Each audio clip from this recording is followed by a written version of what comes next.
ኢየሱስ ክርስቶስ ጎይታዩ ከምቲ ኣብ ጸሎት ዘንበብናዮ ቀዳማይ ጴጥሮስ ምዕራፍ 1 21 ከምዚ ይብለና እምነትኩምን ተስፋኹምን ኣብ አምላኽ ምእንቲ ክኸውን በቲ ካሙታ ዘተንሶ ክብሩን ዝሃቦ አምላኽ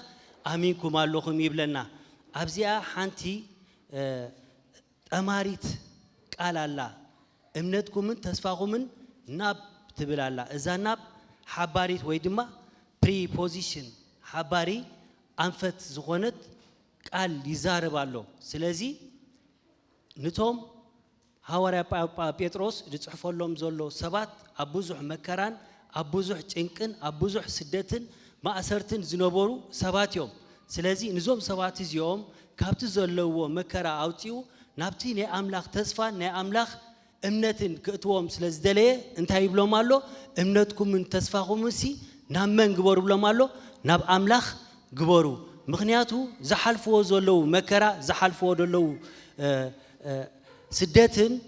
ናብኡ ምእንቲ ኸይጥሙቱ ኣብዚ ምድሪ ጥራይ ምእንቲ ኸይተርፉ እንታይ ይብሎም ኣሎ እምነትኩምን ተስፋኹምን ናብ አምላኽ ግበሩ ይብሎም ኣሎ ኣብታ ኻልኤቲ ዘንበብናያ ድማ ኣብ ካልኣይ ጴጥሮስ ምዕራፍ 3 ፍቕዲ 11 ዘላኻ እንታይ ይብሎም ኣሎ ነታ ምጽአት መዓልቲ አምላኽ እናተጸበኹማን እናቃላጦፍኩማን ብቅዱስ ንብረትን ብፍርሃት እግዚአብሔርን ሲ ከመይ ዝበለ ክትኮንዩ ዝግባአኩም ይሉኻ ይዛረባም ኣሎ ኣብዛ ጥቕስ እዚኣ ድማ ክልተ ነገራት ንርኢ ኣለና ንምጽአቱ ክጻበይዎን ከቃላጥፍዎን ስለዚ ክልተ ገጻት ንርኢ ኣለና ሓደ ክጽበዩ ተኻልኤቲ ድማ ነቲ ምጽአቱ ከቃላጥፉ ስለዚ ብዚያ ነገር እዚኣ ንሕና ንጎይታ ኢየሱስ ክርስቶስ ክንጽበዮ ኸለና ኢየሱስ ክርስቶስ ካንዓና ይጽበየና እዩ ስለዚ ናይሎም ማዓንቲ አርእስና ኢየሱስ ክርስቶስ ይጽበየካሎ ኢየሱስ ክርስቶስ ይጽበየክሎ ኢየሱስ ክርስቶስ ይጽበየና ኣሎ ንዘን ክልተ መልእኽታት ከመእተዊ ክንሪኦ እንድሕር ኮይና ንዘን ክልተ መልእኽታቱ ሐዋርያ ጴጥሮስ ክጽሕፈን ከሎ ንቀዳማይ መልእኽቱ ካብ 62 ክሳብ 64 ከባቢ ደሎ ከም ድጽሓፎ ንኻልኤቲ መልእኽቱ ድማ ካብ 64 ክሳብ 67 ዘሎ ከባቢ ከም ድጽሓፎ ታሪኽ ይነግረና ማለት እዩ ንቀዳማይ መልእኽቱ ክጽሕፋ ከሎ ኣብ ባቢሎን ኣብታ ቀዳማይ ጴጥሮስ ምዕራፍ 5:13 እንታይ ኢሉሎ ነታ መታሐሪትኩም ኣብ ባቢሎን ዘላ ማሕበር ኢሉሎ ስለዚ ነታ ባቢሎን ኢሉ ተጠቂምላ ዘሎ ምስጥራዊ መጸውዒ ናይ ሮሜ ከም ዝኾነ ይእመን ማለት እዩ ስለዚ ንቀዳማይ መልእኽቱን ንኻልኣይ መልእኽቱን ኣብ ሮሜ ኮይኑ ከም ድጽሓፈን ይእመን ሐዋርያ ጴጥሮስ ንኻልኣይ መልእኽቱ ክጽሕፋ ከሎ ኣብ ኣጋ ግዜ ሞቱ ወይ ድማ ብሞት ዝፍለየላ ኣብዚ ምድሪ ከም ድጽሓፋ ይግለጽ ማለት እዩ ካልኣይ ጴጥሮስ 1:13 እንድሕሪናዮ ከምቲ ጎይታ ኢየሱስ ክርስቶስ ዝገለጸለይ ከዓ እቲ ምቕንጣት ድኳነይ ቀልጢፉ ከም ዝኸውን ኢሉ አምላኽ ይመስገን ስለዚ ንካልኣይ መልእኽቱ ክጽሕፋ ከሎ ኣብ ኣጋ ሙማቱ ከም ድጽሓፋ ይእመን ማለት እዩ አምላኽ ይመስገን ኣብቲ ግዜቲ ዝነበረ ናይ ሮማን ኢምፓየር ገዛኢ ኔሮ ድማ ካብ 54 ክሳብ 66 ዘሎ ግዜ ይገዝእ ከም ዝነበረ ንርኢ ናይ ኔሮ መግዛእቲ ድማ ኣዝዩ ብጭካንን ኣዝዩ ብጽሑቕን ብጸቢብን ንኣመንቲ ዝሕልፍ ዝነበረ መራሒ እዩ ኣብቲ ግዜቲ ናይ ኔሮ ግዜ ሐዋርያ ጴጥሮስን ሐዋርያ ጳውሎስን ከም ተሰው ታሪኽ ይነግረና ማለት እዩ ስለዚ ሐዋርያ ጴጥሮስ ንዞም መልእኽቲ ዝጽሕፈሎም ዘሎ እዞም ሰባት ኣብ ብዙሕ መከራ ኣብ ብዙሕ ጭንቂ ኣብ ብዙሕ ማእሰርቲ ስለ ዝነበሩ ንዞም ሰባት እዚኦም ነቲ መከረኦምን ጸበብኦምን ዝሓልፎ ደለው ስደትን ሓሊፎም ሲ ነቲ እግዚአብሔር ኣዳሊሎም ደሎ ዘለዓለማዊ ርስቲ ንዕኡ ምእንቲ ክጥምቱ እዩ ዝጽሕፈሎም ዘሎ ስለዚ ዕላማ መጽሓፊኡ ንቶም ኣብ መከራ ዘለው እምነቶምን ተስፋኦምን ናብ አምላኽ ክገብሩ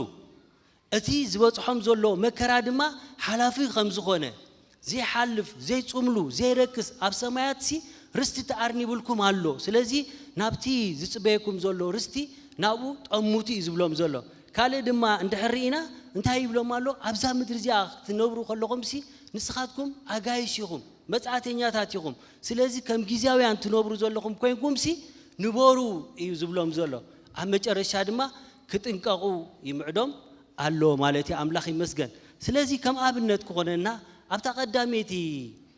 መልእኽቱ ቀዳማይ ምዕራፍ እንድሕሪናያ ንኽልቲኤን ተን ቀዳማይ መልእኽቱን ካልኣይ መልእኽቱን እንድሕሪናየን ንእምነትን ተስፋን ብዙሕ ግዜ ተቂስወን ኣሎ ንእምነትን ተስፋን ብዙሕ ግዜ ተቂስወን ኣሎ ንኣብነት ክኾነና ኣብታ ቀዳሜቲ መልእኽቱ ቀዳሜቲ ምዕራፍ እንድሕሪና ንእምነትን ተስፋን ብዙሕ ግዜ ተቂስወን ኣሎ ንታ ምዕራፍ እቲኣ ክጅምራ ከሎ መጀመርታ ንእግዚአብሔር ኣምላኽ ክብሪ ብምሃብ ይጅምራ ብድሕሪኡ ነቶም ብእምነቶም መከራን ስደትን በፂሕዎም ዘሎ ሰባት ድማ ንዕኦም ከ እንታይ ይገብሮም ብእግዚአብሔር ኣምላኽ ስሊኦም ንኣምላኽ ኣመስጊኑ ዳሕራይ ናብቲ መልእኽቱ ከኣቱ ከሎ ከምዚሉ ይዛረቦም ነቲ ዘይሓልፍን ዘይረክስን ዘይጽምሉን ኣብ ሰማያት ተኣርኒብልኩም ዘሎ ርስቲ እዚ ከዓ ብትንሳኤ ናይ ሙታት ናይ ኢየሱስ ክርስቶስ ብብዝሕ ምሕረት ብህያው ተስፋ ዝወለደኩም ኣምላኽሲ እንታይ ይኹን ይባረኽ ኢሉ ድማ ክባርኹ ከሎ ንርኢና ኣምላኽ ስለዚ ኣብዚ ሓደ ነገር ይከሪኦም ደልዩ እቲ ዘይሓልፍ ኢልዎም ዘሎ እቲ ዝሓልፍዎ ዘለዉ መከራ ከም ዝውዳእ ኣብ መከራ ስግኦም ናብርኦም ኩሉ ነገር ክበላሾ ይኽእል እዩ ኣብታ ሰማያዊት ቤት ትጽበዮም ዘላ ግን ዘይበላሾ ርስቲ ከም ተዳሊሎም ከም ዘሎ ከሪኦም ይልዩ ድጽሕፈሎም ዘሎ ቀጺሉ ሽዑ እንታይ ይብሎም ሐዋርያ ጳውሎስ ኣብዚ ምድሪ እንዳተመላለሰ ከሎ ከምቲ አንተወይ እውን ዝንገረና ዝነበረ ብብዙሕ ጭንቅን ብብዙሕ ጸበባን ይዝሓልፍ ነይሩ ኣብቲ ጸበቡን ጭንቀቱን ሲ ነቲ ኣብዚ ምድሪ ዝነብሮ ዘሎ ኣንኢሱን ኣሕጺሩን ይሪኦ ነይሩ ንኣብነት ኣብ ካልኣይ መልእኽቲ ቆሮንጦስ ምዕራፍ 4 ካብ 16 ክሳብ 17 ዘሎ እንድሕሪናዮስ እንታይ ይብል ነቲ ሸዓ ነቲ ቀሊልን ይልዎ ሸዓ ዝሓልፍን ጸበባና ይልዎ ነቲ ዝሓልፍዎ ዝነበሩ መከራሲ እንታይ ይልዎ ሸዓ እዩ ዝሓልፍ እሞ ኸ እንታዩ ቀሊል ይልዎ እዚ ኸ ኢሉ ማልያ ዘይብሉ ብሉጽ ናይ ዘለዓለም ሙሉእ ረዚን ክብሪ የዳልወልና እሞ እቲ ናይ ወፃእ ሰብና ተበስበሰስ እቲ ውሽጥና ኣብፀጽባሕ ይሕደስ እሞ ስለዚ ኣይንሕለልና ኢሉ ስለዚ ሐዋርያ ጳውሎስ ከም ድመስለኒ ንዓይ ኣብዛ ምድሪ እዚኣ ክነብር ከሎ መበገስ ነጥቡ ሰማያዊ ስለዝገበሮ መበገስ ነጥቡ መንፈሳውነት ስለዝገበሮ ኣብዚ ምድሪ እዚ ዝሓልፎ ዘበለ ኩሉሲ ከም ምንታይ ይሪኦ ነይሩ ኣዝዩ ቀሊል ከም ዝኾነ ነቲ ዝሓልፍ ዝነበረ ከዓ መዐቀኒኡ ዘለዓለማውነት ስለዝገበሮ ስለዚ ኣብዚ ምድሪ እዚ ክነብር ከሎስ ክዕቅን ከሎስ ብዘለዓለማውነት እዩ ዝዕቀን እቲ ዝመጾ ዝነበረ መከራ ኣዝዩ ቡርትዕ እዩ ኣዝዩ ብፀበባ ድሕለፍ ነገር እዩ ግን ክዕቅኖ ከሎ ብዘለዓለማውነት እዩ ድዕቅኖ ነይሩ ሎምስ ከሕዋተይ መዐቀኒና እንታይ ይኸውን ኣብዛ ምድሪ እዚኣ ክንነብር ከለና መበገስ ነጥብና እንታይ ይኸውን መበገስ ነጥብና ሰማያዊ ዶ ይኸውን መንፈሳውነት ዶ ይኸውን መዐቀኒና ኸ ዘለዓለማውነት ዶ ይኸውን ኣብዛ ምድሪ እዚኣ ክንነብር ከለና ኣብዚኣ ምድሪ እዚኣ ንነብሮ ዓመታት ምዘለዓለማውነት ተተዓቂኑ ኣዝዩ ንእሽተይ ብሉጽ ርስቲ እዩ ድጽበየና ዘሎ ብሉጽ ርስቲ እዩ ድጽበየና ዘሎ በዛ ሰዓት ሕዋተይ ካባይ ጀሚርኩም ሓደ ነገር ክገብር ምስ ዘለና ምክንያቱ ኣብዛ ሰዓት እዚኣ ምእንቲ ወንጌል ኣብ ብዙሕ መከራን ጭንቀትን ማእሰርትን ስቃይን ዘለዉ ሰባት ኣለዉ ከምዚ ኸማና ብክርስቶስ ኢየሱስ ኣሚኖም እዮም ከምዚ ኸማና እቲ ዝተቐበልናዮ ውህበት ዝተቐበሉ እዮም ግን ሕጂ ኣብ ቤት ማእሰርቲ ኣለዉ እስከ ነውስ ወከፍና ከምዛ ዘለና ኣብዛ ሕጂ እዋን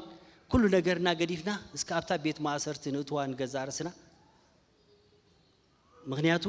ንእሱራት ከም መተኣስርቶም ኮይንኩምስ ኣብታ ኣካል ከም ዘለኹም ኮይንኩምሲ ዘክርዎም እዩ ዝብለና እስከታይ ምበልና ኣቦታት ኣዴታት ኣቦታት ስራሕና ናብራና ኩሉ ገዲፍና እስከ ኣብታ ቤት ማእሰርቲ ንእቶ ኣዴታት ሓዳርክን ደቅኽን ኩሉ ገዲፍክን እተዋ መንእሰያት ስቃይታ ጎርዞ ስቃይት መንእሰይ እንዳዘከርክም እስካብ ኣእተው ሕዋተይ ኢየሱስ ይጽበየና ኣሎ እዘለናዮ ሓለፋይ ከምኦም ብኩሉ ዝገበረልና እዩ ግን እሶም አቤት ማእሰርት ለው ንሕናኻ ንዚ ዕድል ዝረኺብና ያለና ስለዚ እታ ቀዳሜቲ ብጸሎት ንዘክሮም ተኻሊእቲ ድማ ካብቲ ዘለና ነማቕሎም ስለዚ ብድሕሪኡ ንትህያው ተስፋ ናይ እግዚአብሔር ንኣመንቲ ይገልጽ ነታ መደምደምታ እምነትኩም ንሳ ድማ ምድሓን ነብሳትኩም ምስረኸብኩም ማሲ ብዘይ ንገር ክቡር ሓጎስ ክትሕጎስ ኢኹም ኢሉ ኸዓ ናብቲ ዝጽበዮም ዘሎ ክቡር ነገር የጠሙቶም ኣሎ ምኽንያቱ እዞም ሰባት እዚኦም በቲ ዝረኽቦም ዘሎ መከራ ሓጎስ ዝበሃል የብሎምን ናይ ኩሉ ሓጎስ ምኽኒት ኣለዎ እቲ ንጎይታ ኢየሱስ ክርስቶስ ኣብ ሰማያት ሙሱ ክንቅመጥ ከለና ንረኽቦ ሓጎስ ግን ተቀዳማይ እንታይ ኢልዎ ዘይንገር ኢልዎ ካልኣይከ ክቡር እዩ ተሓጎስካ ብምንታይ ትሕጎስ ኣለኻ ዘይፍለጠካ ግን ከዓ ትሕጎሶ ሓጎስ ምዃኑ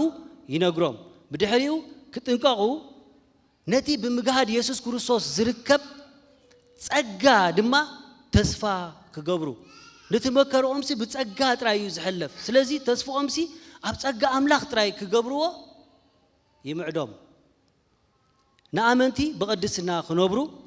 እቲ ዝጸውዖም ቅዱስ ስለ ዝኾኑ ንሳቶም ከዓ ቅዱሳን ክኾኑ ይመኽሮም ኣብ ዘመን ግሽነትኩም ብፍርሃት ንበሩ ይብሎም እዛ ትነብሩላ ዘለኹምሲ ንስኻትኩም ኣጋይሽ ኢኹም ኣብዛ ምድሪ ስለዚ ከመጋይሽ ኮይንኩምሲ ኣብዛ ምድሪ ንበሩ ይብሎም ብድሕሪኡ ብህያውን ብዘለዓለም ዝነብርን ቃል ኣምላኽ ህያው ከም ዝተወልዱ ይነግሮም ማለት እዩ ቀጺሉ ግብዝና ኣምሶልነት ዘይብላ ፍቕሪ ናይ ሕዋት ንነብሶም ከጽርዩ ኣምሶልነት ዘይብላ ኣብ ከንፈር ጥራይ ዘይኮነሲ ናብ ልቢ ዝኸደት ኣብ ጉዳይ ሓውኻ ኣብ ጉዳይ ሓፍትኻ ትእትወካ ፍቕሪ እዛ ፍቕሪ እዚኣ ኣብ መንጎኦም ክትከውን ከዓ ይመኽሮም ድሓር ቃል እግዚአብሔር ግና ንዘለዓለም ይነብር እዩ እተነገረልኩም ቃልካ ቃል ብስራት እዚ ኢሉ ንምዕራፍ ሓደ ይዓጽዋ ኣብዛ ምዕራፍ ሓደ ጥራይ ንእምነት 5 ግዜ ጠቒስዋሎ ንተስፋኻ 3 ግዜ ጠቒስዋሎ ኣብ ምዕራፍ ሓደ ማለት እዩ ስለዚ እምነት እንታያ ብመሰረት ዕብራውያን 11 ሓደ እንድሕሪናያ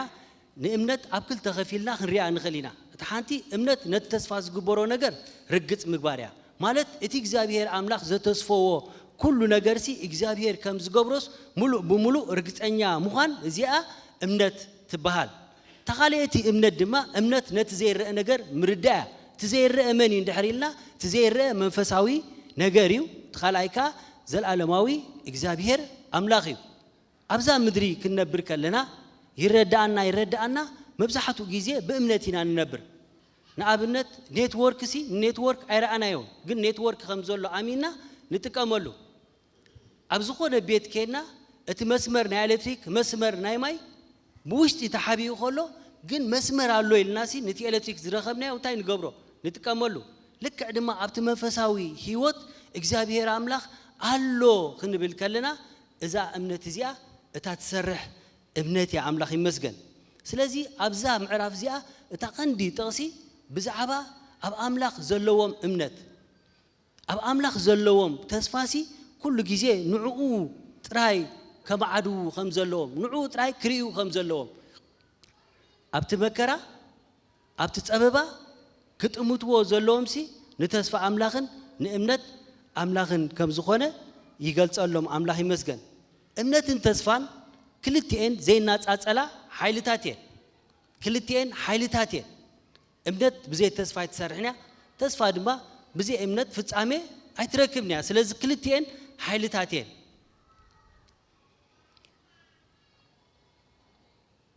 ስለዚ እምነት ኣብ ጸሎት እንድሕሪናዮ ጎይታ ኢየሱስ ክርስቶስ ኣብ ማቴዎስ 6:6 ንስኻ ክትጸልይ ከለኻስ ናብ ቤትካ እቶ ይብለና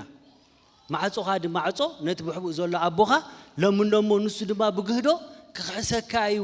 ኢሉ ኣምላኽ ይመስገን ስለዚ እቲ ዘይርአ ህያው ምስ እግዚአብሔር ድሕር ተዘራሪብካ ንስኻ ትዛረቦ እግዚአብሔርካ ይዛረበካ ስለዚ ጸሎትና መልሲ ዘለዎ ጸሎትና ዝርምሰስ ዘለዎ ክኸውን እንድሕር ኮይኑ እግዚአብሔር ኣሎ ዝብል ኣብ ውሽጥና ርትዒ ክህልወና ኣለዎ ክንጽልይ ከለና እግዚአብሔር ኣሎ ዝብል ርትዒ ኣብ ውሽጥና ይህልወና ኣምላኽ ይመስገን እምነት ኣብ ምድሓን እንድሕር ኢናዮ ድማ እምነት አምድሃር ሮሜ 10:17 ታይብለና እምነት ካብ ምስማዓኻ ካብ ቃል ክርስቶስያ ይብለና አምላኽ ይመስገን ስለዚህ እታ እምነት ብምስማዓት ምስማዓኻ በቃል ክርስቶስያ ስለዚህ ክርስቶስ ንዓና ተስፋ ክብሪ ናይ ምድሓን እዩ ነቲ ተስፋ ዝሃበና ናይ ምድሓን ንዑ ስለዝተቀበልና ኢና ህይወት ረኺብና ዘለና ስለዚህ ኣብ ሮሜ ኣብ ኤፌሶን 2:5 ክዛረበና ከሎ ሓደ ኳ ኸይምካሕሲ ካብ ግብሪ ይኮነን በእምነት ብጸጋይኹም ዝድሓንኩም እዚ ኸ ውህበት አምላኽ ይንበር ካባኻትኩም አይኮነን ይብለና አምላኽ ይመስገን ስለዚህ በዚህ አንተ ያላ በእምነት ብጸጋ ትብላላ አምላኽ ይመስገን እቲ ኢየሱስ ክርስቶስ ናይ ምድሓና ተስፋ ዝሃበና ንዑ እወዝ ብርግጽ ከድሕነና ይኽእል ይልና አሚንና ስጉምቲ ስለዝወሰና ኢና ዲሒና ዘለና አምላኽ ይመስገን ኣብ ቅዱስ ጽሑፍ እግዚአብሔር አምላኽ ዝሃቦ ተስፋ ኣብ ክልተ መቂልና ክንሪኦ ንኽእል ኢና እቲ ሓደ ፍጻሜ ተስፋ ዝነበረሞ ፍጻሜ ዝረኸበ ተስፋ እቲ ሓደ ከዓ ተስፋ እዩ ግን ከዓ ፍጻሜ ዝረኸበ ተስፋ ስለዚህ ኣብቲ ተስፋ ዝነበረሞ ፍጻሜ ዝረኸበ ንዓና ኢየሱስ ክርስቶስ ይጽበየና ኣብቲ ተስፋ ኮይኑ ዘይተፈጸመ ፍጻሜ ድማ ንሕና ኢየሱስ ክርስቶስ ንጽበዮ አምላኽ ይመስገን ስለዚህ እግዚአብሔር አምላኽ ሰብ በኃጢአት ምስ ወደቀ ንሰብ ካብ ኃጢአት ሓራ ንምግባር እቲ ምስ እግዚአብሔር ዝነበሮ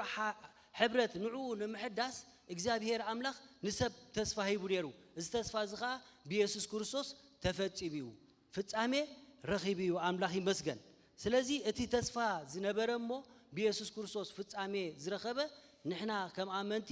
ኣብዚ ምድሪ እዚ ከነግዶ ኢየሱስ ክርስቶስ ይጽበየና አምላኽ ይመስገን ንኣብነት ክልተ ነጥብታት ክንርኢ ኢየሱስ ክርስቶስ ከም አመንቲ ኣብዚ ምድሪ እዚ ከነግዶ ዝደለየና ነገራት ክልተ ነጥብታት ክንርኢና እታ ሓንቲ በኢየሱስ ክርስቶስ ዝረኸብናዮ መንነት እታ ካልአይትኻ በኢየሱስ ክርስቶስ ዝረኸብናዮ ስልጣን እዚ ነገር እዚ ኢየሱስ ክርስቶስ ኩሉ ግዜ ኣብዚ ምድሪ እዚ ንሕና ከነግዶ ይጽበየና አምላኽ ይመስገን ስለዚህ መንነት ንስኻ መን ኢኻ ንስኻ በክርስቶስ መን ኢኻ ዝብል መልሲ ምርካብ እዩ አምላኽ ይመስገን እዚ መንነት እዚ ንስኻ መን ኢኻ በክርስቶስ መልሲ ምርካብ ጥራይ ዘይኮነ እንታይ ኢኻ ጥራይ ዘይኮነ ከመይ ህይወቱን ከም ትነብሩን ይገልጽ እዩ በክርስቶስ ንሕና መን ኢና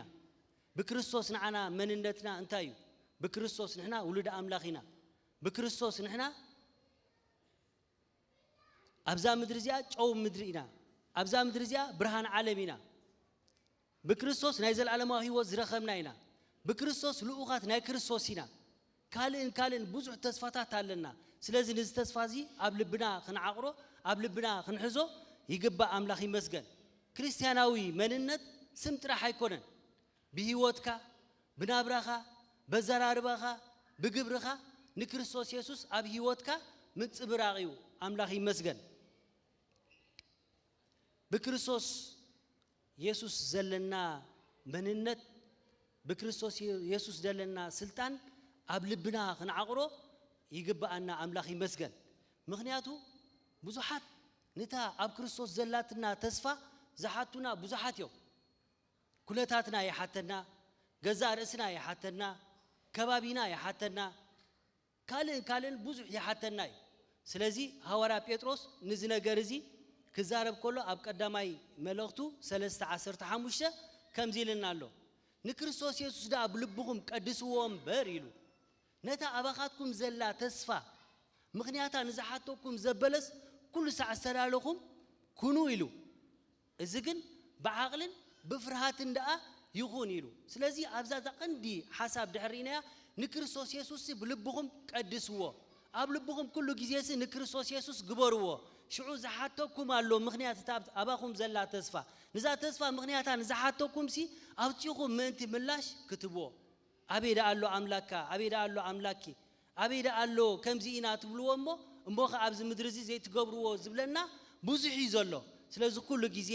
እቲ በክርስቶስ ኢየሱስ ዘለና መንነት እቲ በክርስቶስ ኢየሱስ ዘለና ስልጣን ኣብ ልብና ክንዓቕሮ ይግባአና አምላኽ ይመስገን ኣብ መጽሓፍ ቅዱስ ሓደ ካብቶም ናይ እምነት ኣቦታት ዝበሃል ምስቶም ናይ እምነት ጀጋኑ ተባሂሉ ኣብ ዕብራውያን 11 ተጻሒፉ ዘሎ ሓደ ጊዜ ብገዛ ርእሱን ብኹነታቱን ዝተሰዓረ ኣብ ህይወቱ ዘሎ ዕላማ ኣምላኽን መደብ ኣምላኽን ሓሳብ ኣምላኽን ዘይተረድአ ኣብ ዘይግብኦ ቦታ ዘይገባእ ነገር ክገብር ዝተረኸበ እግዚአብሔር ግና ኣብ ጊዜውን ኣብ መደቡን ንእስራኤል ካብ ሜድያን ሓራ ንምውፃእ ዝመረጾ ሰብ ብዛዕባ መንነቱን ኩነታቱን ተሳዒሩ እታ ተስፉ ኣጸልሚትዋ እንደገና ድማ ኣብ እምነቱ ሰንከልከል ዝበለ ሰብኣይ ጊደዎን ክርያ ኢና እዛ ዓይነት ታሪኽ ናይ መብዛሕትና ታሪኽ እዩ ቃል ኣምላኽ ዝብለና ካልእ ንነብሮ ኸዓ ካልእ መንነትና ኣብዚ ምድሪ እዚ ብክርስቶስ ዝረኸብናዮ ዝብለና ካልእ ኣብዚ ምድሪ እዚ ንነብሮ ካልእ ብክርስቶስ ዘለና ስልጣን ቃል እግዚአብሔር ዝብለና ካልእ ንነብሮ ዘለና ካልእ ኣብ እግዚአብሔር ግን ተስፋ ኣሎ ንኹሉ ክሕድሶ እዩ ኣምላኽ ይመስገን ስለዚ እስራኤላውያን ኣብ ቅድሚ እግዚአብሔር ቃሉ ስለዚ የተኣዘዙ ኣብ ልዕሊ ሜድያን ን7 ዓመት ይሕሊፉ ምስሃቦም እስራኤላውያን ኢድ ሜድያን ምስ በርትዓቶም ናብ እግዚአብሔር ተማህሊሎም እግዚአብሔር ድማ ነቢ ሰይድሎም ነቢ ሰይዱ ካብ ግብጽ ከም ዘውጾም ክሳባብታ ጊዜቲያ ከም ደብጽሖም ንሳቶም ግና ቃሉ ስለ ዘይተኣዘዙ እዚ ሽግር እዚ ከም ዝረኸቦም ብድሕሪ ግና እግዚአብሔር ከድሕኖም ቃል ከም ዝኣተወሎም እሞ ስለዚ ጊደዎን ስርናይ ሒዙ ኣብ መጽሞቑ ወይኑ ኾይኑ ስርናይ ክዘብጥ ከሎ መልአኽ እግዚአብሔር ናብኡ መጽዩ ጊደዎን ማለት ትርጉም ስሙ ሓያል ተዋጋይ ወይ ድማ ጅግና ተዋጋይ ማለት እዩ ጊደዎን ግን አንተ ሓያል ጅግና እግዚአብሔር ምሳኻ እዩ ምስ በሎ ትመልአኽ ስታይልዎ እግዚአብሔር ምሳና ተዝነብርዳ ንእግዚአብሔር ሲ ሓሳብ ናይ እግዚአብሔር መደብ ናይ እግዚአብሔር ብኹነታቱ ክምልስ ከሎ ንሪኦ ኣብ እግዚአብሔር ኣምላኽ ዝነበሮ እምነት ኣብ ሕቶ ምልክት ይእትይዎ እግዚአብሔር ምሳና እንተ ደኣ ሃልዩሲ እዚ ኩሉ ዳ ስለምንታይ በጽሒና ኣሎ እቲ ኣቦታትና እግዚአብሔር ካብ ግብጽ ኣደይብኩም ዝበሉና ኩሉ ግብርታቱኸ ኣበይ ኣሎ እግዚአብሔር ሓዲግናስ ኣብ ትሕቲ ሜድያን እኳ ሂብና ኣሎ ኢልዎ ሽዑ እግዚአብሔር ባዕሉ ትዘለኹ እየ ዘለኹ ዝብል ኩነታትና ዘይግድሶ መደቡ ንምፍጻም ግና ኩሉ ጊዜ ህያው ዝኾነ እግዚአብሔር ኣምላክ ግና መጽዩ በዚ ሓይልኻዚ ንሜድያን ከም ሓደ ሰብኣይ ክትወቕዖ ኢኻ ምስ በሎ ንመንነቱ ብናቱ ኣገላልጻ ክገልጻ ከሎ ንሪኦ ኣነ ዓሌተይ ካብ ምናሴ ትድኻየ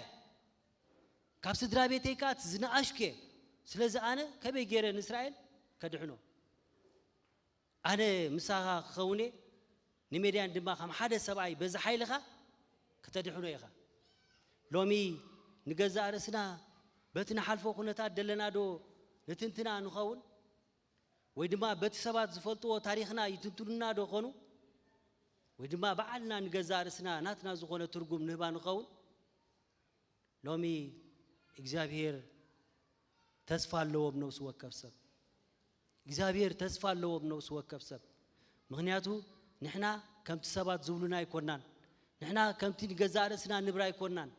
ንሕና ከምቲ ሰባት ዝትንትኑና ኣይኮናን ንሕና ከምቲ ቃል እግዚአብሔር ዝብለና ኢና ኣምላኽ ይመስገን ስለዚ ኩሉ ጊዜ ንቃል እግዚአብሔር ኣብ ልብና ክንዓቕሎ ይግባአና ኣምላኽ ይመስገን ካልእ ኣብነት ክኾነና ዝኽእል ኣብዛ ምድሪ እዚኣ ንመንነቱን ንስልጣኑን ተረዲዩ ኣብዛ ምድሪ እዚኣ ብዕላማ ዝነብር ዝነበረ ኣብዛ ምድሪ እዚኣ ከምቲ ኣነ ንክርስቶስ ዝመስሎ ዘለኹ ንስኻትኩም ካ ንዓይ ምሰሉ ዝበለ ሐዋርያ ጳውሎስ ኣብ ገላትያ 2:20 ከምዚ ኢሉ ክርስቶስ እዩ ኣባይ ዝነብር ዘሎ እዚ ሕጂ ዝነብሮ ዘለኹ ናብራ በቲ ዘፍቀረኒ ምእንታይ እውን ህይወቱ ዘሕለፈለይ ወዲ ኣምላኽ ዝነብር ዘለኹ ስለዚ ኣብዛ ምድሪ እዚኣ ክነብር ከለኹ ሲ በቲ ኣምላኽ ዝመደበለይ በቲ ኣምላኽ ዝመኸረለይ በቲ ኣምላኽ ኣባይ ዘለዎ ዕላማ ዝነብር ዘለኹ ኣብዛ ምድሪ እዚኣ ብዕላማ ዘለኹ ይሕዋተይ ህይወትና ምስ ክርስቶስ ኣብ የማን ኣምላኽ ተሰዊራላ ኣብዛ ምድሪ እዚኣ ብዕላማ ኢና ዘለና ኣብዚ ቤት እዚ ዘይጠቅም ሰብ የለን ናይ ዝቆደ መዐቀኒ ዋጋይ ዋጋና ድማ ደም ኢየሱስ ክርስቶስ ህይወት ኢየሱስ ክርስቶስ ስለዚ ኩላትና ንጠቅም ኢና ኩላትና ኣብዛ ምድሪ እዚኣ ዘለና እግዚአብሔር በአና ድሰርሖ ስራሕ ስለ ዘለወይ እግዚአብሔር ነውስ ወከፍና በመስፈር ውበት ክርስቶስ ውበት ሂብናሎ ውበት ዘይብሉ ሰብ የለን ስለዚህ በብቱ ውበትና ኣብዚ ምድሪ እዚ ከነክዶ ኢየሱስ ክርስቶስ ይጽበየና አሎ ኣብካል ብዛዕባ ኣብዚ ምድሪ እዚ ክነብር ከሎ ሓሊፉ ብዛዕባ ሰማያዊ ክሓስብ ከሎ ኣብ ፊልጵ 1:21 ከምዚሉ ንዓይ ህይወተይ ክርስቶስ ሙማትካ ረብሓዩ ኢሉ ስለዚ ነሐዋርያ ጳውሎስ ከምዝ መስለኒ መዐቀኒው ኩሉ ጊዜ መንፈሳውነት እዩ ሰማያዊ እዩ እቲ ዝዕቅነሉ ድማ እንታዩ ዘለዓለማውነት እዩ ስለዚ ድሕሪ ሞቱ ዘሎ ህይወት ንዑ እንታዩ ክብረት እዩ ሎም ሕዋተይ ሞት ረብሓና ዲያ ካባ ጀሚርኩም ስለዚ እዚ ነገር እዚ ክንሓስብ ይግባአና ኢየሱስ ክርስቶስ ይጽበየናሎ ብኡ ዝረኸብናዮ መንነትና ኣብዚ ምድሪ እዚ ከነግዶ ይጽበየናሎ ካልኣይ ስልጣን ኣመንቲ እቲ ብክርስቶስ ኢየሱስ ዝረኸብናዮ ስልጣን ኢየሱስ ክርስቶስ ኣብዚ ምድሪ እዚ ከነግዶ ይጽበየናሎ አምላኽ ይመስገን ስልጣን ማለት ንሓደ ነገር ክትገብር ክትመርሕ ክትውስን ወይ ክትእዝዝ ዝወሃበካ ሓይሊ ወይ ድማ መሰሊ ሓይሊ አምላኽ ይመስገን ስለዚ ብዛዕባ ስልጣን ናይ ኣመንቲ ክንዛረብ እንድሕር ኮይና ካብ ኢየሱስ ክርስቶስ ኢና ንረኽቦ ስልጣንና ኢየሱስ ክርስቶስ ኣብ ማቴዎስ 28 ካብ 18 ክሳብ 20 ዘሎ እንታይ ኢልናሎ ኣብ ሰማይን ኣብ ምድርን ሲ ኩሉ ስልጣን ተዋሂብንሎ ሽዑ እንታይ ኢሉ ስለዚ ኢሉሎ እዛ ስለዚ ትብል ደላ ቃል ብምኽንያት ናይዚ ኣብ ላዕሊ ዝተፈጸመሲ ሕጂ ዝኸውን ዝኸበረ ነገር እተመልክት ያ ስለዚ ታይሉ ስለዚ በዚ ምኽንያት ንዓይ ተዋሂብን ደሎ ስልጣንሲ ንስኻትኩም ካ ንስ ስልጣን ሒዝኩምሲ ኪዱ ይዝብል ደሎ ስለዚ እተን ንኸደን ድማ ብኣ ተቐይስዎን ኣሎ ወንጌል ክትምስክር ንሰባት ነቲ ዝኣመንዎ ንዕኡ ብተግባር ክገብርዎ ከነጠምቆም ብድሕሪው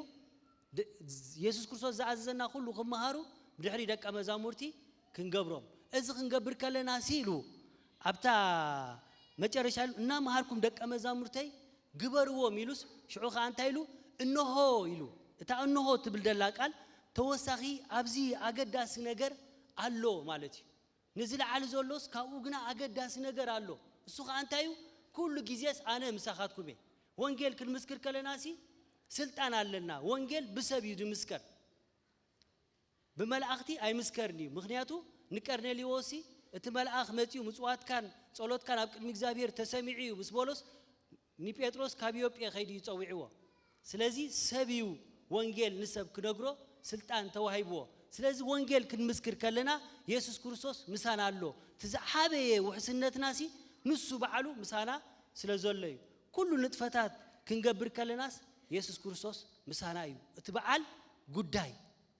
ስለዚ እዚ ምዃኑ ፈሊጥና ስልጣንና ኣብዚ ምድሪ እዚ ብትብዓት ከነተግብሮ ኢየሱስ ክርስቶስ ይጽበየና ኣሎ እንደሕሪናዮ አማሪቆስ 16 ውን ስልጣን ተዋሂብና ኣሎ እዚ ተዋሃበና ስልጣን ኣብዚ ምድሪ እዚ ከነግዶ ኢየሱስ ክርስቶስ ይጽበየና እዩ ዝኣመነ ዝተጠምቀን ክድሕን ኢሉ እቲ ዝኣመነ እዚ ተኣምራት እዚ ክስዕቦ እዩ ብስመይ ኣጋንንት ኸውፁ بحدش لسان كا خزاربو أتمان كحزيوم زغتل انتسيتيو خا كوتو أي كقدومني أداوم أبحمات كمبرو نساتومون كحاويهم سلازي ناينوس وقفنا سلطاني أزي سلطاني زي ناينوس وقفنا سلطاني أملاخي مسكن أبنت كوننا نايموسي اندحرينا إجزابير نموسي كتوعو خلو قواسا نايباقي عقينو زقواسي الله زنبرت بتر دما أبيدو خمس زنبرت نري بزا بتر دما إجزابير بزح تعمرات بموسي مسجبرة አመጨረሻ ዛ በትሪ ናይ ሙሴ ዝነበረት በትሪ አምላኽ ያ ተለዊጣ መጸዊዓሲ በትሪ ናይ አምላኽ ተጸዊዓ አብ ዘጻት 14 17 ራያሞ ሙሴ ኻሰቤቱ እንደቁን ወሲዱ አብ አድጊ አወጥሖም ና ምድር ግብጽ ኻ ተመልሰ ሙሴ ድማ ነታ በትሪ አምላኽ አብ ኢዱ ወሰዳ ሕዋተይ ንሕና በዋጋ ተዓዲግና ኢና ናይ ገዛ ርእስና ይኮንና አዳውና አዳው አምላኽ አጋርና አጋር አምላኽ ከናፍርና አጋር ከናፍር አምላኽ እዩ አምላኽ ክትቀበሉ ይደልዩ አምላኽ ይመስገን ስለዚህ እዛ አዳውና ናትና አዳው ከም ዝኾነ ክንሐስብ የብልናን ኢየሱስ ክርስቶስ አብ አዳው ነው ወከፍ አማኒ ስልጣን አንቢሩሎ እዚ ስልጣን እዚ ከነግህዶ ድማ ኢየሱስ ክርስቶስ ይጽበየናሎ አምላኽ ይመስገን ካለ ድማ እንድሕሪና አምናይ ሙሴ ንታ በትሪ ስልጣን ሂብወዩ በትሪ ትርጉሙ እንድሕሪናዮ ንስልጣንን ንግዛአትን ንምልክን ዝገልጽ ቃልዩ ታ በትሪ ትብል ንስልጣን ንምግዛ ንምልኪ ተጠቅምያ ትርጉማ ማለት እዩ ስለዚህ ሙሴ ሓደ ጊዜ እግዚአብሔር ፋሲካ ገሩ ካብ ግብጽ ከውጾም አብ ባሕሪ ኤርትራ ኣብቲ ጫፍ ምስ በጽሑ እቲ ህዝቢ ንፈርዖን ክስዕቦ ምስራአዮ ፈሪሑ ናብ ሙሴ ምስ አግሮምሮሙሉ ሙሴ ድማ እንታይ ኢልዎም ህዱ እግዚአብሔር ክዋጋአልኩም ኢሉስ ናብ እግዚአብሔር ይጽበይ ነይሩ ናብ እግዚአብሔር ካ ምስተማሃለለ እግዚአብሔር ታይልዎ ንምንታይ ናባይ ትምህለል ኣለኻ አቢድካስ እንታይ አሎ በትሪ በቃ ንትበትሪ ዘርጋሐዮ ንእስራኤል ድማ በዝንቁጽ ክሳገር አዝዞ ኢልዎ አምላኽ ይመስገን ዝበዝሐ ጊዜ እዚ ታሪኽ እዚ ታሪኽና እዩ ብዙሕ ጊዜ በቲ ዝሃበና ኢየሱስ ክርስቶስ ስልጣን አክንድ ንጥቀም ተመሊስና ኢየሱስ ክርስቶስ ኢና ንጽበዮ ስለዚህ ኣብቲ ኢየሱስ ክርስቶስ ክንጽበዮ ዝግባአና ንዑ ክንጽበይ ኣብቲ ኢየሱስ ክርስቶስ ንዓና ድጽበየና ግና ሓላፍነት ወሲድና ንሕና ተግባር ክንወስድ ኢየሱስ ክርስቶስ ይጽበየና ኣሎ ካለ እንድሕሪና ኣብ ዮሐንስ 14:12 ከምዚ ይብለና ኣነ ናብ ኣቦይ ይኸይድ ኣለኹ እሞ እቲ በኣይ ዝኣምን ነዚ ኣነ ዝገብሮ ዘለኹ ግብርታት ከም ዝገብር ካብኡ ዝዓቢ እውን ከም ዝገብር ብሓቂ እብለኩም ኣለኹ ኢሉ ብሓቂ እብለኩም ኣለኹ ኢየሱስ ክርስቶስ ኣብዚ ምድሪ እዚ ንዓይ ንዓኹምን ልእኻቱ ይጌርና አክንድኡ ኣብዚ ምድሪ እዚ ክንዓይ ገዲፍና ኣሎ ስለዚህ እዚ ምኻኑ ፈሊጥና እቲ ዝተዋሃበና መንነትን እቲ ዝተዋሃበና ስልጣንን ኣብዚ ምድሪ እዚ ከነግህዶ ንሱ ይጽበየና ኣሎ ስለዚህ በእምነት ስጉምቲ ንውሰድ ዘይተፈጸመ ተስፋ ንጽበዮ ዘለና ተስፋ ዝዓበየ ተስፋና ኢየሱስ ክርስቶስ ኣብ ደበናታት መጺ ክወስደና እዩ ማራናታ ኢየሱስ ክምለስ እዩ እቲ ዝዓበየ ተስፋና እዚ እዩ ንሕና ሃገርና ኣብ ሰማያት እያ ካብኣኻ መድሓኒ ኢየሱስ ክርስቶስ ንጽበያ ኣለና ኣብዛ ምድሪ እዚኣ መህለዊና ምኽንያት ኢየሱስ ክርስቶስ መጺኡ ክወስደና ብዕላማ ኢና ዘለና ኣብዚ ምድሪ እዚ ንዕኡ ክንጽበይ ካልእ ንሕና ግና ከምቲ ተስፉ ጽድቂ ዝነብሩሉ ሓድሽ ሰማይን ሓድሽ ምድርን ንጽበያ ኣለና እዚ ተስፋና እዩ እዛ ምድራዊ ድኳን ቤትና እንተፈረሰት እኳ ሓንቲ ህንጻ ካብ አምላኽ ብዘይ ተገበረት ናይ ዘላለም ቤት ኣብ ሰማይ ከም ዘላትና ንፈልጥ ኢና ምንም እኳ ልቡሳት እንተኾንና ዕሩቃት ኮይና ከይንርከብ ነታ ሰማይት ቤትና ክንለብስ ንናፍቃን ኣብዚ ንደፋነቕ ኣለናን ካልኣይ ቆሮንቶስ 5:1 ዘሎ ስለዚህ ኣብዛ ምድሪ ዘለና ንክርስቶስ ኢየሱስ ክወስደና ኢና ንጻበይ ዘለና ስለዚህ ኩሉ ጊዜ ጽምዓት ልብና ናፍቆት ዒንትና ኢየሱስ ይኹን ኣብዛ ምድሪ እዚኣ ክንነብር ከለና መበገስ ነጥብና ሰማያዊት ቤትና ንግበራ መዐቀኒና ድማ ዘለዓለማውነት ንግበሮ እቲ ተስፋ ዝሃበና እሙን እዩ እታ እሙንቶ ተስፋና ብዘይ ምንቕናቕ ኣጽኒዕና ንሓዛ ሰብ ተስፉ ተተወቂዑ ወልሓንቲ ትገብር ኣይክእል ተስፋ ኣለና ኢየሱስ ዝሃበና ኣብዛ ምድሪ ጥራሕ ኣይኮንናን ተስፋና ኣብ ሰማይ እውን ኢየሱስ ኣለና አምላኽ ይመስገን ስለዚህ نتسفانا خمي جيرنا إنا أتنيعنا نحزو قدامي نتي بزعبا تسفانا استتصحفك على إجزابير قبل بنا كنعقرو يقبع كالاي دما قدوت صحف نعنا نممهاريلو ذهبنا له نابنت نتسفانا كمي جيرنا إنا كنصبيو زلنا نتسفانا خمي جيرنا إنا كنقلاطفو زلنا كمهرونا زغلو إسرائيلاويان هلونا ملبمي كخونيلو إجزابير نعنا ذهبو إسرائيلاويان أبز مدرزي إجزابير أملاخ نبرهام نيساق نياقوب كحاري خلو ياقوب مالتك إسرائيل 12 نجد كحاري كله علامة نا إجزابير اتي مسيح يسوع كريستوس بسجا كاب إسرائيل منتي كولديو إسرائيل نت مسيح يسوع كريستوس كما يتصبيون يرو كما كنمصاتو يسرحون يرو ويدما نمصاتو يغلغلون يرو نعنا عبيتي ممهرانيو أبتا يسوع كريستوس بسجا زولدلا زنبورو أمنت اتوم حزب أملاخن اتوم أجلجلت أملاخن نزلنا يو زمن زوكل يوم زلنا يو زمن نمج الرشا زمني سلازي كاب إسرائيل كنمهارينا لهم مع أنت أملاخي مسجد كابت مجمرتنا دما مود أتانا كبلت يو أملاخي مسجد يسوع كوسدنا يو أملاخي مسجد موسى دما نزل عالم كنا برينا نتا مريم دمتا أمنتنا نسا دما مرحان نفساتنا مسرخمنا يا بخبرون زين الجرن حبي حجوس كن حجوسينا أملاخي مسجد سلازي إجزابير نموسى متصوعه حق نسرعاتل نسرائيل بموسى جيرو مسحابهم دحار إجزابير بموسى جيرو خا دكان مرخاب كسر خمزلوا إجزابير نموسى عزيزوا سلازي دكان مرخاب كسر خلوا خا إجزابير نموسى كاب حنجتي شتيم تابوت سرح الليلو مراخب دكان سرح الليلو اتا محدري أملاخ كاب عنجت شتيم سرح الليلو بس عبا عنجت شتيم انتهي عنجت شتيم إلى حاسب كله درخب كو نجر نيشتي ككافلوكم به عنجت شتيم أبرخان أبتصام إني زبوكل إيشو خالوه كتقربو بزح صبا يكون كوغدا كاي خيليو اتعنجت شتيم ازيو تريريو رغود دبليو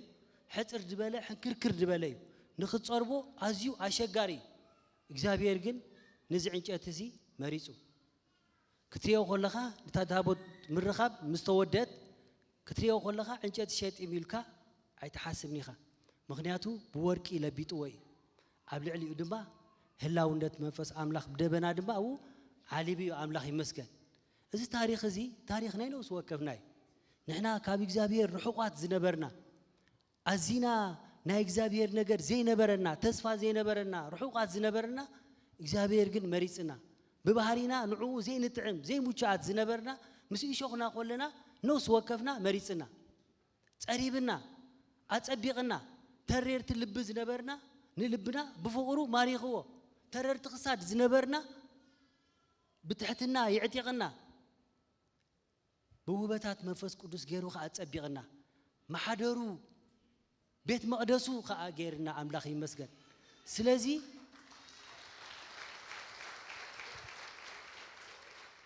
እግዚአብሔር አብዝ ቦታዚ ንእግዚአብሔር ይረኽብዎ ነይሮም ንእግዚአብሔር ድማ እቲ ዘድሊ መስዋዕቲ ይቅርብሉ ነይሮም ብድሕሪዚ እታ ቀዳሜት ቤት መቅደስ በሶሎሞን ክስራሕ ከላ ንሪኣ ሰሎሞን ድማ አብኡ እስራኤላውያን በቲ ሙሴ ነቲ ዕዮ ቤት መቅደስ ንለዋውያን ዘሃቦ ነቲ ናይ ክንነት ድማ ካብ ዘርኢ አሮን ዘሃቦም ልክዕ ብኾሙኻ ክትከይድ ጸኒሓ ድሓር ግን እስራኤላውያን አምርኮ ባቢሎን ምስ ወደቁ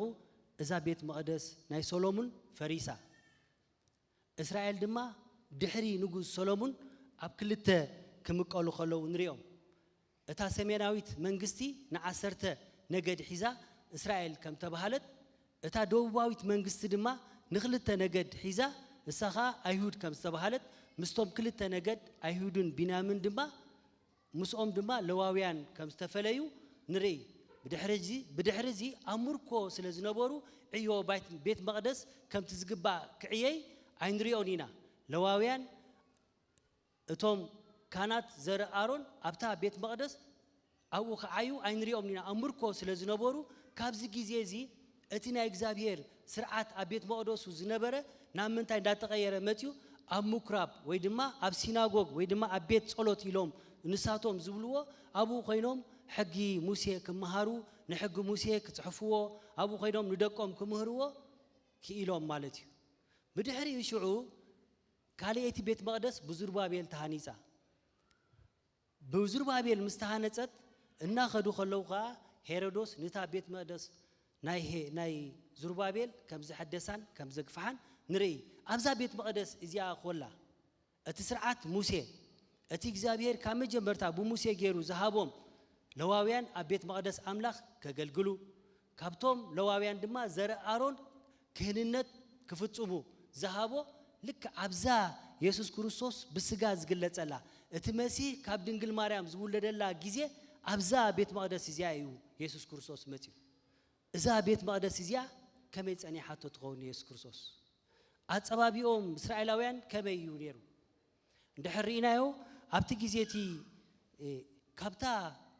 ድኳን ምርኻብ ናይ ሙሴ ክሳዕታ ናይ ዝሩባቤል እሞኻ ሄሮዶስ ዝሐደሳ ቤት መቅደስ ዝነበረ ጊዜ ካብ 425 ከባቢ ወሲዱ ትጊዜ 425 ጊዜ ወሲዱ ስለዚ እታ ቤት መቅደስ ናይ እግዚአብሔር ንእስራኤላውያን ዝሃቦምሲ ክሳዕት ብስጋ ድመጽ ኢየሱስ ክርስቶስ ጸኒሐ ንሕና ድማ ኣምላኽ ይመስገን ካብቲ ኢየሱስ ክርስቶስ ንሰማይ ክዓርግ ከሎ ክምለስ ዝበለና ጊዜ ቤተክርስቲያን ትቕጽላላ ግብረ ሐዋርያት ዘይተዓጽወት መጽሓፍ እያ ኩለን መጽሓፍታት ኩለን መልእኽታት ኣሜን ኢለን በርባዕተ ነጥቢ ተዓጽየን ግብረ ሐዋርያት ግን ዘይተዓጽወት መጽሓፍ እያ ምክንያቱ ግብረይን ግብርኹምን ግብረ ኣመንትን ይቕጽል ስለዘሎ ተህያው ዝኾነት ማሕበር ክርስቶስ ትቕጽል ስለዘላ ስለዚ ዘበና ናይ መጨረሻ ዘመን እዩ ኢየሱስ ክርስቶስ ክመጽእ እዩ ከመይ ንክርስቶስ ትጽበዮ ከመይ ንክርስቶስ ምጽኣቱ ተቃለጥፍ ኣለኻ ኣገዳሲ ነገር እዩ ስለዚ እዛ ቤት መቅደስ ብሄሮዶስ ዝተሃንጸት ወይ ድማ ዝተሐደሰት ቤት መቅደስ ብ70 ዓመተ ምህረት ድማ ብሮማውያን ወይ ድማ ብቲቶስ ከም ዝፈረሰት ታሪኽ ይገልጸልና ክሳብ ሕጂ እውን ኣይተሃነጸትን ኣላ ምስ ምህናጽናታ ናይ ኢየሱስ ክርስቶስ ምጻት ምቕራቡ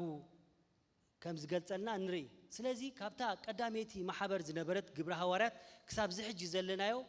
ግብረ ሐዋርያት ብ30 ዓመተ ምህረት እንድሕር ተጻሒፋ ክሳብ ዝሕጂ ዘለናዮ 1970 ዓመት ቤተክርስቲያን ትቕጽላላ ስለዚ ኢየሱስ ክርስቶስ ኣብ ኣፍ ደገ ኮይኑ ይመጽእ ኣሎ ስለዚ እቶም ኣብ መጨረሻ ዝተቐበልዎ እስራኤላውያን እታ ቤት መቅደስ አምላኽ ከመያ ጸኒሓቶ እንድሕሪልና ወይ ድማ እዚ ሕቶ ዝኽንሓትት ንኽእል ኢና ስለምንታይ እዮም እስራኤላውያን ኢየሱስ ክርስቶስ ነቲ መሲህ እስራኤል ከም ህዝቢ አምላኽ ዘይተጸበይዎን ዘይተቐበልዎን መጀመርታ ኣብቲ ድሕሪ ሰሎሞን እስራኤል ኣብ ክልተ ስለ ዝተመቐሉ ኣብ ምርኮ ከዓ ስለ ዝኣተዉ እቲ ስርዓት ናይ ቤት መቅደስ እንታይ ኮይኑ ብግቡእ ክካየድ ኣይጸንሐን ካብቲ ተዓጽወቱሉ ማለት ካብቲ ስርሑ ደው ደበለቱሉ ስለዚ ኣብ ሲናጎግ ወይ ድማ ኣብቲ ቤት ምኩራብ ኮይኖም ይመሃሩ ስለ ዝነበሩ ኣብኡ ዝወጹ ዝነበሩ ጉጅለታት በዚሖም እታ ቤት መቅደስ አምላኽ ኣላ ኣብታ ቤት መቅደስ አምላኽ ዘገልግሉ ኣለዉ ካልኦት ጉጅለታት ከዓ ካብታ ቤት መቅደስ አምላኽ ወጽዮም ዘገልግሉ ብዙሓት ኣለዉ ንኣብነት ክኾንና ኣብቲ ዘበንቲ ብዙሕ ምፍልላይ ነይሩ ብዙሕ ውድድር ነይሩ ንሕና ንበልጽ ንሕና ንኸብር ዝብል ብዙሕ ኣንነት ዝተመልኦ ዘበን ነይሩ እቶም ኣብቲ ዘበን ዝነበሩ መርሕቲ ሃይማኖት ነቲ ስርዓት አምላኽ ነቲ ትእዛዝ አምላኽ ትእዛዝ ናይ ሰብ ወሲኾም እንታይ ክገብርዎ ከለዉ ነቲ ቃል አምላኽ ክቕይርዎ ከለዉ ዝረኣየሉ ዝነበረ ዘመን ካብቶም ጉጅለታት ዝነበሩ ሽዑ ንኣብነት ፈሪሳውያን ተሪኢና ፈሪሳውያን ካብ ዘርኢ ለዊ ኣይኮኑን ግን ከዓ ኣብቲ ግዜቲ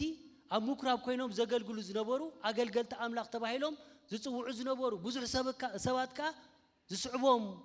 ዝነበረ ጉጅለዮም እዚ ፈሪሳውያን ማለት ብቋንቋ ዕብራይስጥ ክሪኦ ከለና ፓሪሲዩም ዝብል ትርጉም ኣለዎ እዚ ኸ እንታይ ማለት እዩ ዝተፈለና ፉሉያቲና ድብል ትርጉም ዝሓዘ እዩ ስለዚ ፈሪሳዊ እንታይ ልዩ ድሓስብ ንሕና ፉሉያቲና ናብቲ ቤት መቕደስ ጥምት ተቢሉ ንሰዶቃውያን እንድሕር ጠሚትዎም እንታይ ድብል ንሕና ፉሉያቲና እዚኦም እኳ ብትንሣኤ ሙታን ኣይኣምኑን እዮም መናፍስቲ ከም ዘለዎ ኣይኣምኑን እዮም ትንሣኤ ሙታን ከም ዘሎ ኣይኣምኑን እዮም ስለዚ ንሕና ግና ፉሉያቲና ኢሎም ዝምክሕሉ ዝነበሩ ዘመን ነይሩ ናብ ስድቃውያን ድማ ተመጺና ስድቃውያን ንሕና ደቂ ሳዶቅ ኢና ወይ ድማ ደቂ ሳዶቅ እዚ ሳዶቅ ዝበሃል ሊቀ ካህን ኣብ መንጎ ንጉስ ዳዊትን ንጉስ ሰሎሞን ዝነበረ እሙን ሊቀ ካህን እዩ ስለዚ ንሕና ደቂ ሳዶቅ ኢና ኢሎም ከኣሶም ከ በቲ ዝመጽዎ እንታይ ዝገብሩ ዝምክሕሉ ዝነበሩ ዘመን እዩ ስለዚ ንእስራኤል ነቲ ህዝቢ እስራኤል ነቲ እግዚአብሔር ካብ መጀመርታ ዝሓረዮ ኢየሱስ ክርስቶስ ብስጋ ኣክንዲ ንምቕባል ደሓስቡ ኣምነን ንሕዶም ክወዳደሩን ኣምነን ንሕዶም ክጓጃጀሉን ነቲ ህዝቢ መቃቂሎሞ ነይሮም ንኢየሱስ ክርስቶስ ኣይተጸበይዎን ንኢየሱስ ክርስቶስ ኣይተቐበልዎን ምክንያቱ ናይ ገዛ ርእሶም ረብሓ ጥራሕዮም ዝጥሙቱ ነይሮም ምምጽኡ ጥራሕ ዘይኮነስ ኣብዚ ምድሪ እዚ ኢየሱስ ክርስቶስ እናገልገለ ከለውን ኣዝዮም ዝጻረርዎ ዝነበሩ ንሳቶም እዮም ስለምንታይ እዮም ንኢየሱስ ክርስቶስ ዝጻረርዎ ነይሮም እንድሕሪልና ኢየሱስ ክርስቶስ ክምህር ከሎ ስልጣን ከም ዘለዎ ኮይኑ ዝምህር ሳቶም ግን እቲ ክምህርዎ ከለው ስልጣን ከም ዘለዎም ገይሮም ኣይኮኑን ዝምህሩ ኢየሱስ ክርስቶስ ናይ ላዕሊ ክሓስብ ከሎ ሳቶም ናይ ታሕቲኦም ዝሓስቡ ናይ ምድሪኦም ዝሓስቡ ምክንያቱ ንታ ቤት መቕደስ እንታይ ገይሮም ማይሮም ናይ ንግዲ ቦታ እዮም ገይሮም ማይሮም ቅንኣት ቤትካ በልዓኒ ኢሉ ኢየሱስ ክርስቶስ ንታ ቤት ከጽርያ ከሎ እንታይ ኢና ንርኢ ቤት ኣምላክ ክሳዕ ክንደይ ናይ ቢዝነስ ቦታ ተቐይሩ ነይሩ እዩ ዘርኤካ ሕዋተይ ጥበበኛ ልቢ ምእንቲ ክንረክብሲ መዓልታትና ክንቆጽር መሃረና ኢልና ኣሎ ቃል እግዚአብሔር ዘበና ከመይ ኣሎ ካብታ ግብረ ሐዋርያት ዝጀመረ ክሳብ ሕጂ 1730 ዓመት ክሳዕ 2000 ዘሎ ንቆጽር ኣለና ዘበና ከመይ ኣሎ ንዚ ነገር እዚ ክንሓስብ ይግባአና ዘበና ናይ ውድድር ዘመን እዩ ነፍስ ወከፍ ቤተ ክርስቲያን ካብ 4 ኣዳራሽ ሓሊፋ ወፃ ዘይትርኤሉ ዘሎ ዘመን ኢና ደለና ሰባት ንትውህበት ኣምላኽ ኣብ ድግቦኦ ሰብ ተቐሚጡ ድግቦኦ ዕዮ ንኸይዓይ ቦታ ዘይወሃበሉ ዘሎ ግዜና በፂሕና ዘለና ሰባት ንትውህበት ኣምላኽ ከም ሽመት ተጠቂሞም ንገዛ ርእሶም ዝገብሩ ዘለዉ ግዜና በፂሕና ዘለና ኣነ ፋውንደሬ እንዳበልካ ኢየሱስ ክርስቶስ እሱ ፋውንደር ከሎ ኣነ ፋውንደሬ እንዳበልካ ንቤተ ክርስቲያን ከም ውልቃዊ ቢዝነስ ካጌርካ ዝራኣየሉ ዘሎ ግዜና በፂሕና ዘለና ስለዚ ጥበበኛ ልቢ ምእንቲ ክንረክብሲ መዓልታትና ክንቆጽር መሃረና ስለዚ ኢየሱስ ክርስቶስ ይጽበየና ኣሎ መልእኽተይ ከተቃልል እምነትናን ተስፋናን ናብ ኣምላኽ ንግበር ኢየሱስ ክርስቶስ ክምለስ እዩ ኢየሱስ ክርስቶስ ክምለስ እንድሕር ኮይኑ ንሕና ንኢየሱስ ንጽበየለና ኢየሱስ ክርስቶስ ካንዓና ይጽበየና ኣሎ ኣብዛ ምድሪ ግሽነትና ብፍርሃት እግዚአብሔር ክንነብር ይግባአና ካብ መጀመርታና መወዳእታና ይጸብቕ ኣቱም በእግዚአብሔር ተስፋ ትገብሩ በርትዑ ልብኹም ውን ይጽናዕ ጎይታ ባርኩም ወዴ